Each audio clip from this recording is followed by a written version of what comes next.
So, news today of a Russian plane shot down over Syria. Russia is assigning the blame to Israel, even though it was accidentally shot down by Syrian forces. Clearly, things are heating up. There's concerns by many Americans, most Americans, that we might be involved in a war in Syria soon. You had hoped to bring troops home, but clearly things are changing. What do you tell American people today about a possibility of war in Syria? Well, I just heard about the incident you have mentioned, Emerald, and it sounds to me, and it seems to me, just like based on a review of the facts, that Syria shot down a Russian plane. And I understand about 14 people were killed, at least, and that's a very sad thing, but that's what happens. But Syria, according to early reports, that's subject to change, but that Syria shot down a Russian plane. So that's not a good situation. We have done a tremendous job in Syria and in that region eradicating ISIS, which is why we're there. And we're very close to being finished with that job.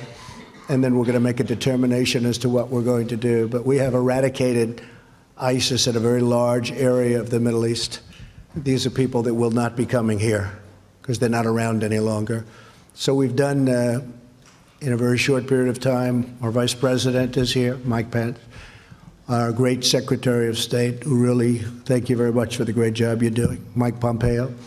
And we've been working very hard on this, and they've done an incredible job over there, but we'll make a decision fairly quickly. Thank you very much. Would you have a question for the President? Certainly. Thank you, President Duda. Clearly, you said you asked President Trump if he would consider a permanent base in Poland, and of course that also relates to Russia.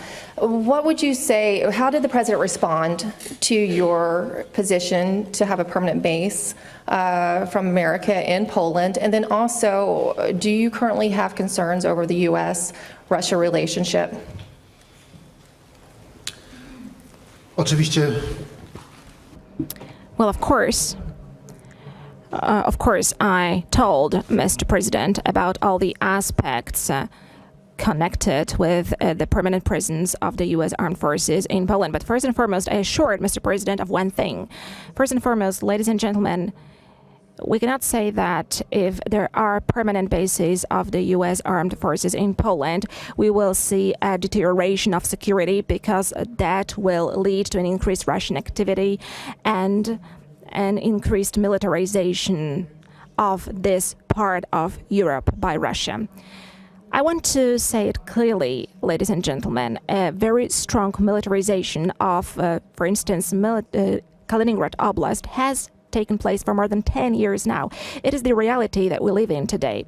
As far as an aggressive Russian behavior is concerned, as far as increased military activity is concerned, including increasing of the militarization, Russia has been conducting such activities in a systematic way. And for the first time, we're able to see that in a materialized way in Georgia in 2008, when the then president of Poland, Professor Lech Kaczynski, took other European leaders, and they went to Tbilisi to stop Russian tanks, which were about to attack the capital of Georgia. And from that moment, that military expansion has been developing. It's another leg was the attack on Ukraine. And today we can see an illegal annexation of Crimea. Today we are witnessing constant violation of international law in the Lugansk and Donetsk oblasts. So these are today political and military facts of Europe, and the presence of the United States is only providing a guarantee of security and a possibility to defend. Because let me reiterate again, it is only about the guarantee of security and defense of our part of Europe, that is the free world. This is the most crucial issue right now from our perspective, from the perspective of Central and Eastern European countries. And we are speaking in one voice on this one, generally. That is why we wanted to ensure the presence of the United States Armed Forces, and also we wanted to have the presence of NATO forces in our part of Europe as well. And of course, Mr. President and his staff, his advisors, and also the Pentagon staff have to consider all these issues, but there is a whole range of arguments which are in favor of the fact that the presence of the U.S. armed forces in this area is absolutely justified today. That is due to the protection of the interests of the United States as well. So I'm absolutely convinced of this one. Because today, unfortunately, we are seeing international law being violated. Today, we are seeing aggressive behaviors, and I am convinced that there is no more effective method of preventing a war than a decisive stance, demonstrating that we are ready any moment to repel a possible attack. And a presence also means deterrence. At the same time, I am convinced that when we have a strong military presence in this part of Europe where there is a potential threat, then there will be no war happening ever. Doubt that the president also said, and he said it publicly, that he would pay the United States, meaning Poland would be paying billions of dollars for a base. And we're looking at that more and more from the standpoint of defending really wealthy countries and not being reimbursed, paid. It's one thing when we defend countries that can't defend themselves, and they're great people and we should help them.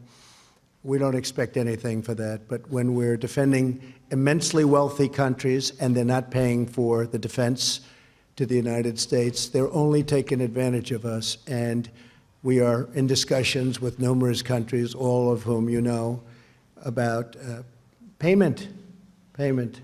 And we get along with them very well, but it's not fair. That includes NATO. As you know, I got $44 billion additional last year, where they paid an additional. You can speak to Secretary General Stoltenberg, who's the head of NATO, and he said he's never seen anything like it. And this year we did even better.